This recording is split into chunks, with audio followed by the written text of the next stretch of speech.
G'day guys and welcome back to today's video. Thank you for watching. Today I'm going to be talking about what to do when you're presented with an offer, how to make a decision, how to understand whether you're making the right decision in accepting that offer and what to look for. So essentially, first of all, how to obviously look at a contract that is presented to you. And essentially, guys, if you are getting an offer, make sure it's in a contract. A lot of agents and agencies seem to have this practice of doing intention to purchase and things like that. They don't really stand for much. If the buyer turns around and goes, change my mind, don't want to buy it, they've got nothing to basically hold them to an agreement or to have any weight in that offer to take your consideration and your time being put into it. So essentially, make sure it's done in the contract. Look through the contract and go through it with your agent. They'll be able to sit down with you and go through it all with you. Essentially, understand what the price is, how much the deposit is. A lot of people skim over this and don't realize that it's a lower deposit and sometimes too low, and it doesn't give enough weight for that property after it's unconditional towards settlement for people to actually follow through on settlement, and sometimes a default, and then it becomes a big legal battle after that. So 5 or 10% is probably the thing at the moment in today's market. The next thing is to look at is it subject to any conditions, finance, building inspections, subject to sale of any homes or anything else like that they've got currently that they need to sell to move into yours or purchase yours, and looking into them in detail. So the finance clause, look into it and see how much they're borrowing. Ask the agent, have they done their homework? Have they got a pre-approval? How is the agent in contact with the broker or the bank? Have they been able to get that lines of communication? Building inspections. Make sure that the building inspection clause is put in that is not too vague. So it doesn't say, if we find something wrong, we don't want to buy the house. As vague as that. It needs to have a good structure to it, and a good conveyancer of yours will be able to guide you about what to look for in terms of structure. But essentially, it needs to have what it's looking for, so major structural defects or anything like that. Timeline, 7 days, 6 days from signing the contract.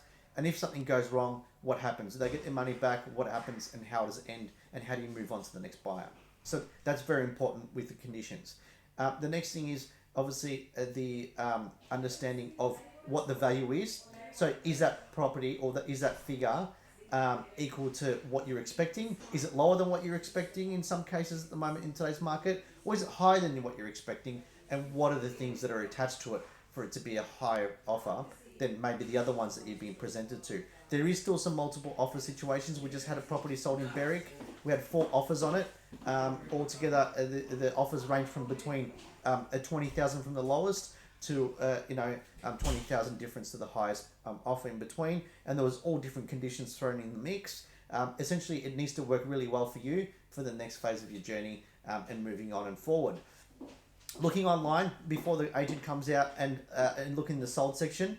When they tell you they've got an offer, sometimes agents like to present everything in its entirety, so they won't tell you what the figure is over the phone, because it's essentially you don't want to be able to make a decision before they come out and miss out on a really good opportunity because you just didn't really look into it well enough, and it could have been a really fantastic offer for you to take on board.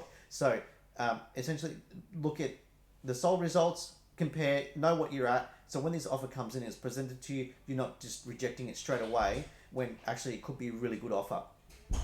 Then the next thing is understanding what the timeline process is. If they're subject to finance, how many days do you need to wait for the 10% or 5% deposit to come in?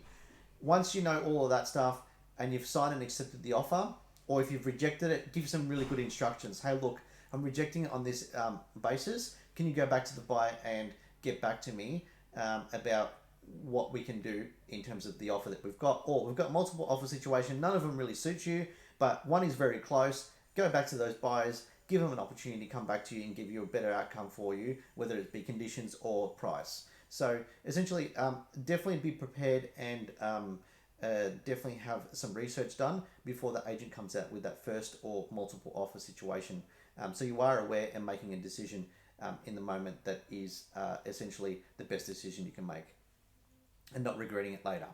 Thanks guys for watching. If you've got any questions at all, please drop me a line or give me a call on the mobile 0422 406 745.